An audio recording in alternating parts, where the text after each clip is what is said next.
Partout, il y a des gens à connaître. Ils sont des bâtisseurs qui ont défié les obstacles, gravi les échelons, surmonté leurs craintes. Ils ont de l'intuition, du courage, un sens de l'équilibre, une équipe bien rodée. Et chacun d'eux a son histoire de succès. Bon vendredi matin à tous, bienvenue à Histoire de succès. Nous, on commence le week-end d'une façon différente des autres. On commence avec des bonnes nouvelles, avec des gens inspirants, des gens que vous allez aimer et probablement adopter après. On commence entre autres par Jean-François Dupuis, qui en est à un deuxième séjour chez nous. Comment ça va, Jean-François? Ça va bien, toi? Ben oui, merci d'accepter l'invitation de PC Dupuis, évidemment. Donc, on va se jaser pour un deuxième reportage qu'on a préparé ensemble plus récemment tantôt. Alors, bouge pas, dans quelques secondes. Parfait. On dit également bonjour à Carl-Éric Terrien de chez Terrien Lavoie, avocat du côté de Mirabel. Hey, bonjour à Carl-Éric. toi. Merci d'accepter l'invitation également. La route a été bonne Oui, depuis pas Mirabel. De trafic. Pas de trafic ce matin. Excellent. On dit bonjour à Claude Saint-Martin également de Mirazel. Bonjour, Claude. Bonjour. Claude qui est sorti des rénovations. Oui, on vient de finir l'agrandissement de l'usine. C'est majeur. Oui, c'est c'est majeur. On est allé voir ça, puis on va vous présenter le reportage dans un moment. Mais chose promise étant chose due, on se tourne du côté de Jean-François qu'on est allé rencontrer il y a quelques jours et on regarde le reportage. Chez PC Dupuis, avec heureusement un habitué de l'émission, l'ami Jean-François Dupuis. Comment ça va, Jean-François? Ça va très bien, Nicolas. Hey, très heureux de te recevoir et la famille s'agrandit depuis qu'on s'est vu et ça, Ben c'est une fort belle nouvelle. Ça va très bien au sein de l'entreprise. On s'est vu il y a à peu près 2 ans. Environ, oui. Donc, et là, je veux que tu nous racontes 3 sites maintenant et rien de moins, ne reculant devant aucune dépense. Parle-nous de ces 3 particularités de ces 3 sites-là, en fait. Exactement. Ben, en fait, la dernière fois qu'on s'est vu, on était sur la 57e avenue à Rivière-des-Prairies. C'est vrai? Donc, les pétroles Pierre-Camille Dupuis.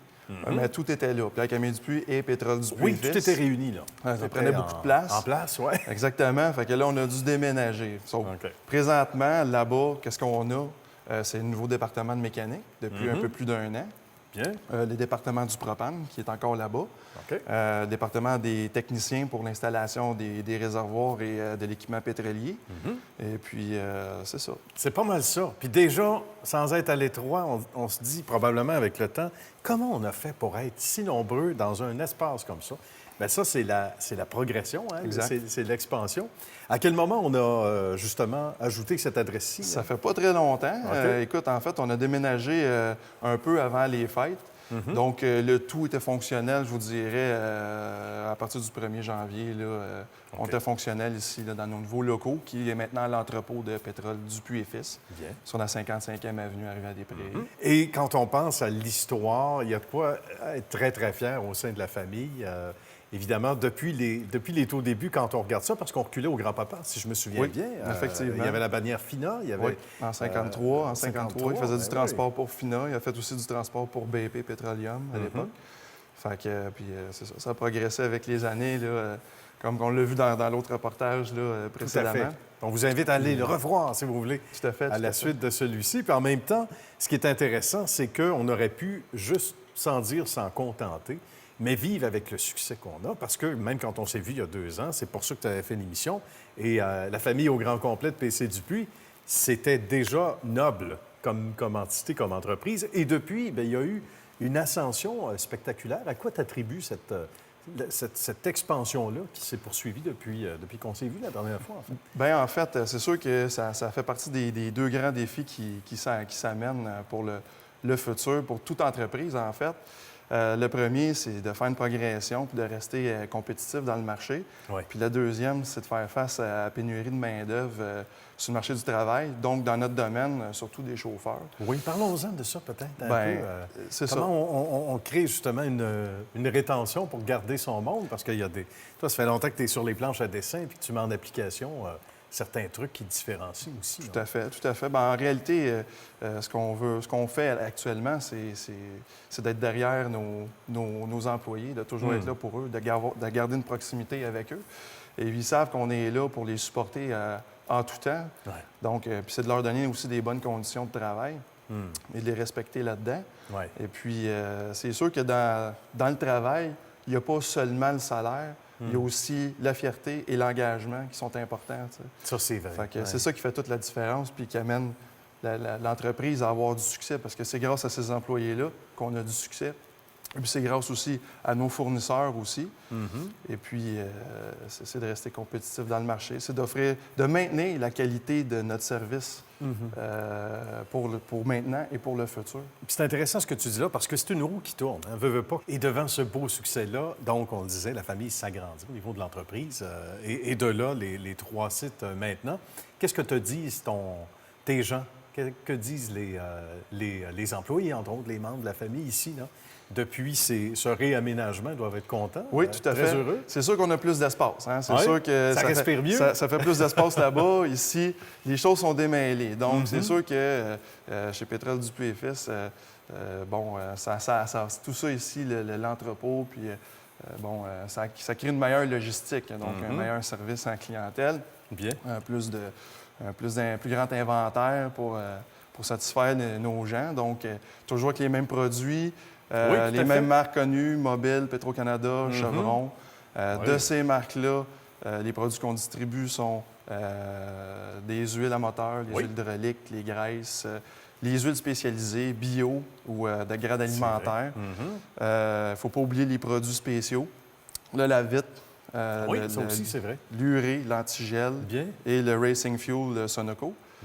Et les formats qu'on distribue, là, qui partent de la caisse aux 20 litres, en passant par le baril de 208 litres jusqu'au tote de 1000 litres, puis toujours spécialiste dans les carburants, diesel, essence, huile à chauffage et propane. Sans oublier aussi qu'on a toujours à disposition les équipements pétroliers avec néotechniciens qui sont formés puis qui ont de l'expérience dans le domaine. Équipements pétroliers de toutes sortes, réservoirs, systèmes de gestion, les pompes. Pour ne pas donner d'exemple, on a bâti un système pour un client en 2016. C'est là qu'on a commencé, ça aussi c'est une primeur, mais en fait en 2016, on a commencé à bâtir un système des réservoirs avec des pompes et puis autonomes, donc avec batterie intégrée et panneaux solaires qu'on installe à des endroits où il n'y a pas d'énergie, il n'y a pas d'électricité qui va se rendre là. Donc, on a commencé ça en 2016, puis on a répété l'expérience avec d'autres clients qui étaient dans ce type de besoin-là. Et ne reculant devant aucune dépense. Notre ami Jean-François a une primeur. Oui, effectivement, Nicolas. En fait, depuis le 1er janvier 2019, les Pétrole Dupuis et Fils se sont associés avec la gamme de lubrifiants Liqui-Moly. On est le distributeur officiel, transporteur officiel dans la région. Et puis, ces huiles-là, ces lubrifiants-là, c'est des lubrifiants qui sont faits pour les véhicules, les voitures européennes et allemandes de haute performance. Donc, on parle de Porsche, Audi, Volkswagen, Mercedes, ne pas les nommer, BMW, etc. On a tout ce qu'il faut, peut-être, pour se lancer en NASCAR, éventuellement. On espère. On l'espère. Prochaine étape dans une prochaine visite de PC Dupuis. Hey, merci, mon cher Jean-François. C'était un plaisir. Merci de nous accueillir. Merci, salutations au paternel et à la belle famille, à la belle entité de PC Dupuis également. Merci de nous avoir reçus. Merci, Nicolas. À bientôt. Merci. Merci. Voilà que Carl-Éric a sa question à son tour, qu'il mijote depuis tantôt. Jean-François, on entend beaucoup parler de pénurie de main-d'œuvre dans votre domaine au Pétrole Dupuis. Comment vous faites pour pallier à cette problématique-là? Nous, en fait, ce qu'on fait, c'est qu'on respecte beaucoup nos employés. On les supporte énormément. On leur offre des bonnes conditions de travail. Ce qui fait en sorte qu'au final, les employés sont en confiance avec nous et vice-versa. Et puis, ça crée un lien assez fort. Et puis, nos employés, ils sont fidèles à chez nous puis à notre mentalité d'entreprise. Puis même d'aller peut-être aussi attirer les nouveaux qui voudraient venir chez nous parce qu'ils savent que les gens chez nous sont bien traités. Et c'est vrai que c'est une façon de contrer. Puis il y a toujours une solution, hein? Justement, de travailler à la rétention de nos employés, bien, c'est d'en faire un peu plus que le voisin. Et c'est sincère, ça vient du cœur et ça paraît. Claude a sa question, maintenant à son tour. Comment vous faites pour prendre de l'expansion dans un marché qui est aussi concurrentiel? Il ne faut pas seulement penser au prix. Il faut penser à la qualité du service qu'on donne. C'est sûr que chez nous, ça fait des années qu'on prône cette mentalité-là. On a su de bien s'entourer, justement, comme je disais, de nos employés, d'avoir aussi des excellents fournisseurs. Donc, des excellents fournisseurs qui nous supportent et qu'ils nous font confiance et on leur fait confiance. C'est une réaction en chaîne aussi. Exactement. Quand on prend soin de notre monde, puis on a la même chose des fournisseurs de l'autre côté, que tout le monde est heureux et que ça tourne bien, bien, on ne peut pas être étonné des succès. Même si on est humble, il faut avouer que faut se péter les bretelles un peu pour avouer que le succès est là. Puis bravo à Jean-François. Merci, Nicolas. On se tourne du côté, parlant de succès, de Carl-Éric. qui en a vécu des succès, qui en vit encore et qui en aura encore longtemps à vivre. On est allé rencontrer à Mirabel il y a quelques jours et on regarde le reportage. Bonjour, Carl-Éric. Bonjour, Nicolas. Ça va bien? Ben oui, ça va bien, toi? Ben ça va bien, merci. Ça sent le neuf encore chez vous. Ben oui, bienvenue chez nous. On est content de vous accueillir Ben, dans nos nouveaux bureaux de Mirabel. De Mirabel, voilà, oui. fièrement installé. Oui. On va parler de l'expertise de Carl-Éric, qui n'est pas banale. Comment cet amour-là pour le domaine qui est large, évidemment, le domaine juridique, à quel moment ça a commencé? Ah, ça fait longtemps. Écoute, je te dirais avant le cégep. Ah oui? Écoute, à l'origine, j'étais peut-être un gars de sciences sociales, moi. Puis ce que je trouvais intéressant dans le droit, c'est que c'est une science sociale appliquée. Qui semble plus Souvent tangible, même, peut-être. oui, hein? tangible, puis souvent même mathématique. OK. C'est des raisonnements qui se rapprochent des fois des mathématiques dans certains dossiers. Alors, c'est ça qui m'a attiré vers le droit. Puis je dirais que c'est la même affaire pour Maître Lavoie, André Lavoie, oui, mon associé. tout à On a fait. pas mal la même approche, la même Même vision de vision, ce qu'est OK. le monde Intéressant. juridique. Et un peu comme lorsqu'on s'en va dans le domaine de la santé, Carl-Éric, il y a plusieurs avenues après ça. Oui. Est-ce que les choix ont été difficiles dès le premier jour en disant est-ce que je m'en vais dans telle spécialité? Parce qu'il n'y a que 24 heures dans une journée, là, on ne peut pas Oui, tout faire. c'est un bon point. L'idée, c'est de se diversifier, mais pas trop, parce que le droit, c'est technique. Fait qu'il faut avoir quand même une spécialité. Il faut avoir certaines spécialités. Oui. Alors, nous autres, ici, et c'est depuis le début de ma carrière, là, parce qu'avant, on était dans des grands cabinets. On a fondé un cabinet de notre propre cru, si on veut. Et on s'est toujours canalisé dans des domaines qui sont les PME. On représente des PME. Ah, d'accord. Le Oui. droit municipal, on représente des villes. Donc, on représente des entreprises, des entrepreneurs. C'est très important pour nous autres. Des villes aussi. Puis dans certains dossiers, monsieur, madame, tout le monde. D'accord. Notamment aussi en droit immobilier, on va représenter les gens qui viennent nous voir. Là. On fait des vices cachés, on fait des transactions immobilières aussi. Donc, D'accord. au niveau PME, on fait à peu près de tout. Tout ce qui peut toucher les entrepreneurs, les entreprises. On y va, nous, au mérite du dossier, d'un point de vue, je dirais, de l'intérêt du dossier. D'accord. En droit. Surtout en municipal, parce qu'en municipal, il y a des dossiers très intéressants. C'est un peu comme un joueur de hockey aujourd'hui.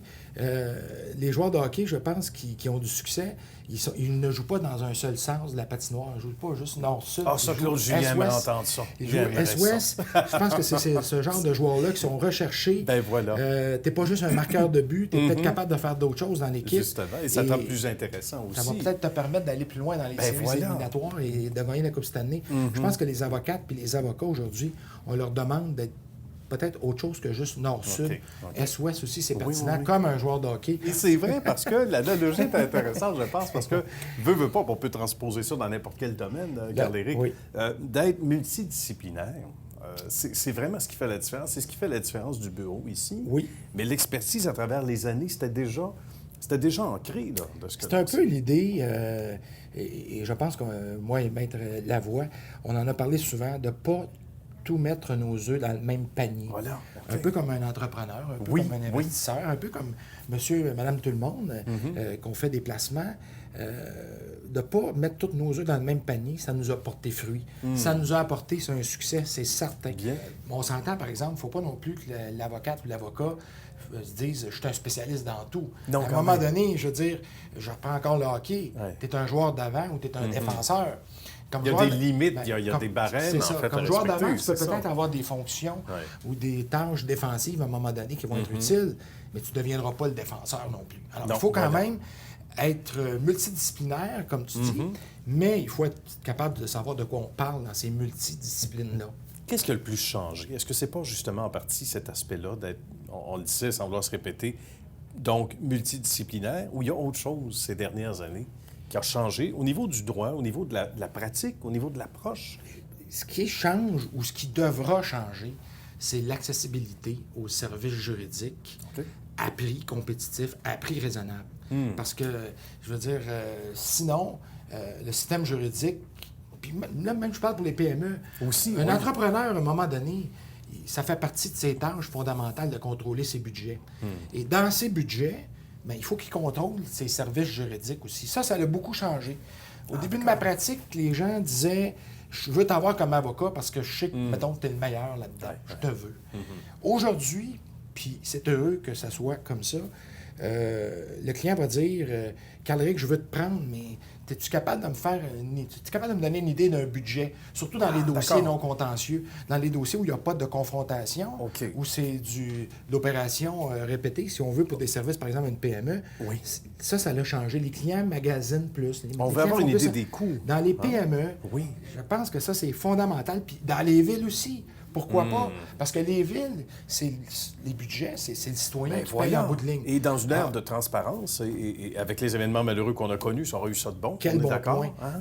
Alors, donc, ça, je vois un changement, moi, à ce niveau-là. Bien. Il y en a plein d'autres, évidemment. Il y a tout le numérique, tranquillement, qui s'installe dans notre monde, mais avec peut-être pas avec la rapidité qu'on voudrait tous, mais ça aussi, c'est un gros changement. Mais le premier réflexe que j'ai eu, c'est de te parler des coûts, de l'examen des coûts, puis de rendre la justice plus accessible, pas juste pour des droits fondamentaux, mais même pour un entrepreneur qui a des budgets à respecter, qui part son entreprise, que ça devienne quelque chose qui est viable, intéressant, qui sait à peu près où il s'en va. Ça c'est de bon augure pour les prochaines années, qu'on soit peut-être capable, des fois dans des cabinets un peu plus flexibles comme le nôtre ici, de s'ajuster avec dans le fond, avec des frais fixes peut-être qui sont moins élevés. On est peut-être plus capable de s'ajuster. On voit ça. Il y a beaucoup ce qu'on appelle le phénomène des bureaux, des cabinets boutiques qui apparaissent dans cette foulée-là. D'accord. Il y a des gens qui vont penser que la profession, ça peut être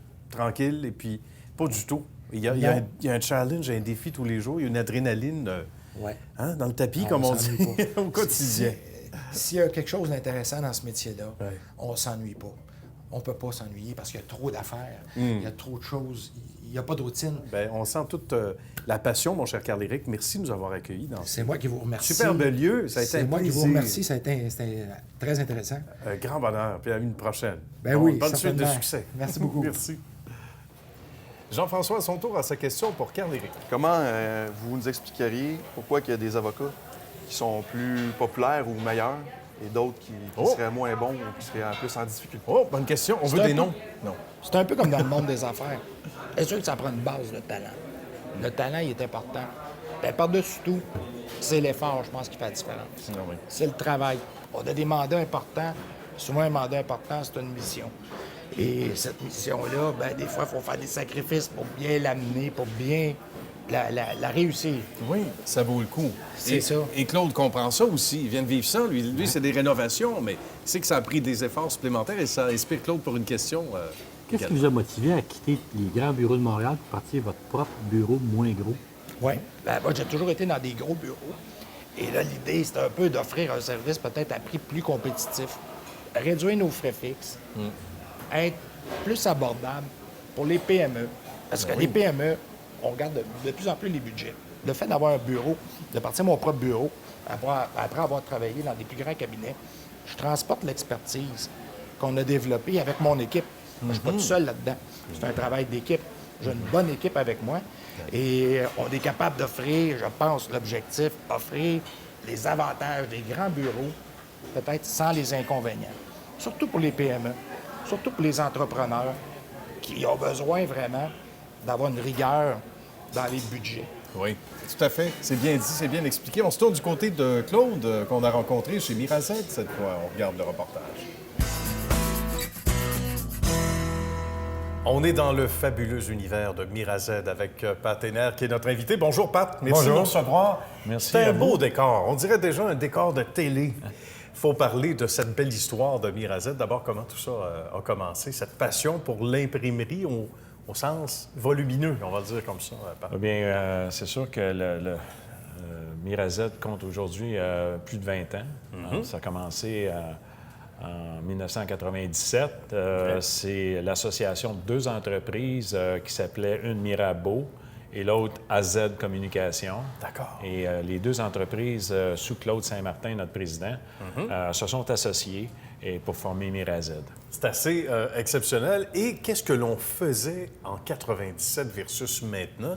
Il y a eu des étapes à travers ça. Ça ressemble à quoi le mariage des genres, la fusion justement en 97? Qu'est-ce que ça a permis de faire finalement? Oui, bien, Mirabeau était un imprimeur qui faisait beaucoup de sérigraphie, surtout. OK. Alors, à l'époque, c'était une méthode d'imprimerie très populaire.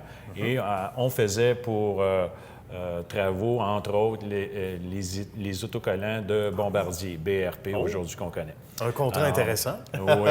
Et AZ était dans un autre domaine. C'était plus la publicité par l'objet et d'autres genres d'imprimerie. Alors, les deux se sont associés. Et ça l'a donné Mirazed, qui était le début d'une longue histoire. Et par la suite, on a ajouté l'impression numérique, qui est aujourd'hui très, très populaire, par l'acquisition d'une compagnie qui s'appelait Grand Format. Et aussi, il y a eu l'acquisition de la compagnie SSP, qui était sur les lieux ici.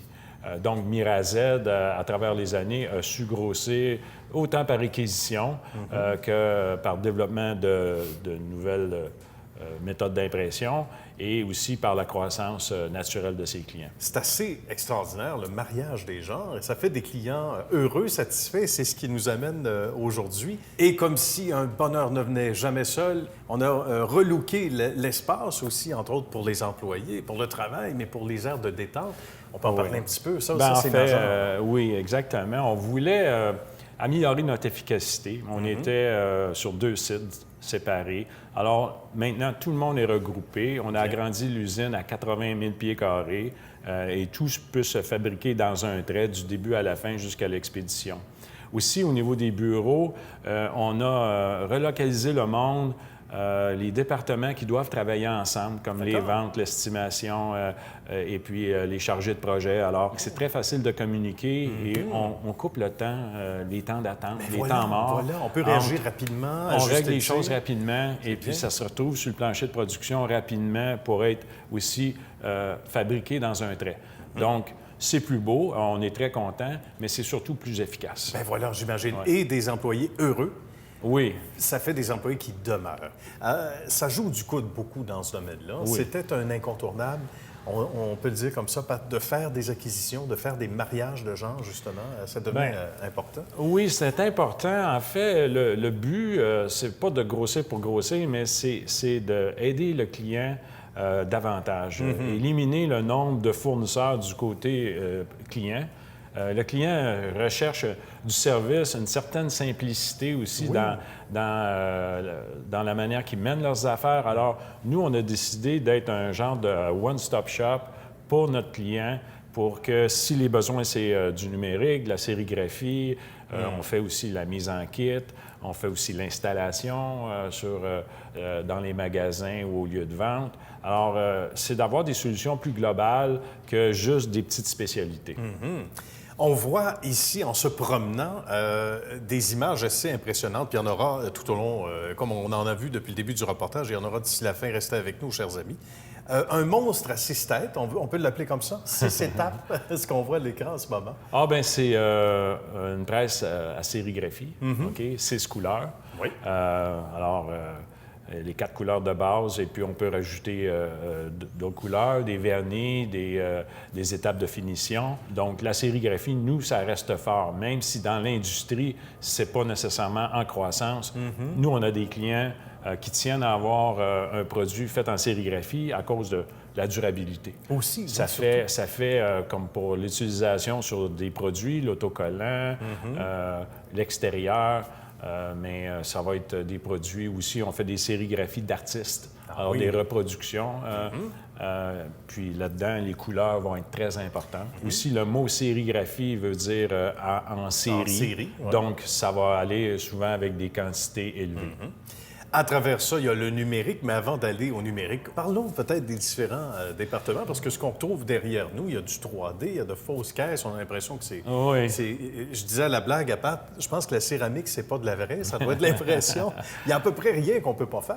Là, oui, exactement. En fait, on peut faire beaucoup de choses à plat, comme des bannières, des affiches, des autocollants, mais aussi on peut faire du 3D qu'on appelle avec les présentoirs. Alors, on a des concepteurs qui vont regarder les besoins du client, concevoir l'élément en 3 dimensions, considérant des facteurs comme le poids, si c'est pour supporter, par exemple, de la bière ou des contenants. On va faire des essais, des prototypes. Ensuite, là, on peut lancer l'impression.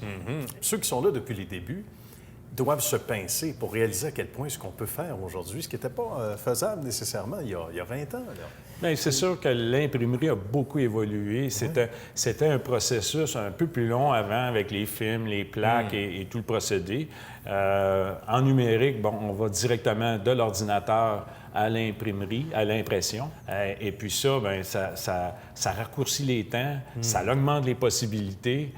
Ça ne diminue pas la pression parce que les clients sont toujours de plus en plus pressés, mais on peut répondre rapidement aux besoins puis dans des délais de plus en plus courts. Bien, ça a été trop court, parlant de cours. Donc, merci beaucoup, Pat. Ça a été un grand bonheur. Merci de nous avoir accueillis chez Mirazed et longue vie encore. Et que ce succès se poursuive longtemps. Merci beaucoup. La mission de Lunettes Dépôt est d'offrir une paire de lunettes par magasin participant par jour aux enfants dans le besoin. Les magasins participants sont Saint-Jérôme, Victoriaville, Joliette, Laval, Saint-Hyacinthe, Terrebonne, Verdun et rue Jean Talon à Montréal. Tous les détails à lunettes au pluriel-dépôt.ca. Carl-Éric a sa question à son tour pour Claude. Oui, Claude. Qu'est-ce qui explique le succès de Mirazed, selon toi? Dès le départ, avec mon associé Yves, on a décidé de donner une grande place aux employés. Et si quelqu'un nous offre des travaux qui sont un petit peu plus compliqués que le standard, on s'assoit avec eux autres, puis on regarde les recommandations, comment on le fait, quel devrait être le cheminement. Le choix des équipements dans l'usine est toujours fait avec une équipe d'employés. On vient d'agrandir l'usine à 80 000 pieds. L'aménagement d'usine a été fait avec les employés. Chaque équipe devait approuver leur plan d'aménagement. Une fois par année, on s'assoit avec eux autres et on regarde tous les projets qui pourraient amener une augmentation de la productivité, une augmentation de la qualité pour l'année qui fait. On fait toujours ça avec les employés. Ils sont impliqués dans tous les niveaux, puis il y en a qui travaillent avec nous autres depuis 20 ans. C'est vraiment très bien. Justement, Jean-François, sa question à son tour maintenant pour Claude. Oui, bien en fait, dans l'imprimerie spécialisée, comment Mirazed fait pour se démarquer dans le marché compétitif? Ça, c'est une très bonne question. Ce qu'on essaie de faire, on dit toujours dans notre mission, c'est de surpasser l'impression. Donc, on est un one-stop shop. On offre à nos clients la conception. On peut aller de la conception jusqu'à la mise en kit, la livraison multipoint à travers partout. On offre aussi la gestion des inventaires pour nos clients sur leur ligne de production. Notre focus, c'est toujours de livrer la meilleure qualité possible, toujours respecter le délai et la date prévue de nos projets. Puis, on travaille bien gros aussi à ce que les clients qui nous offrent des projets, il y a une tranquillité d'esprit. Puis je pense que c'est avec ça qu'on augmente tranquillement la fidélité avec nos clients. Oui, absolument. Et naturel aussi, la roue tourne, comme on dit. Parlant de roues qui tournent, on ne saurait donner un dernier coup de roue sans vous demander vos sites web respectifs, les amis. Claude, à tout seigneur, tout honneur pour Mirazed. Mirazed.com. .com, tout simplement. Bien, merci beaucoup, Claude. Carl-Éric. Terrienlavoie.com. Mon cher Jean-François, site web. pcdupuis.ca. Très bien, tout simplement. Bien, merci à vous d'avoir été là. Chers amis, c'est un bonheur de vous accueillir à Histoire de succès. Nous, on se retrouve la semaine prochaine. Bye bye. Merci.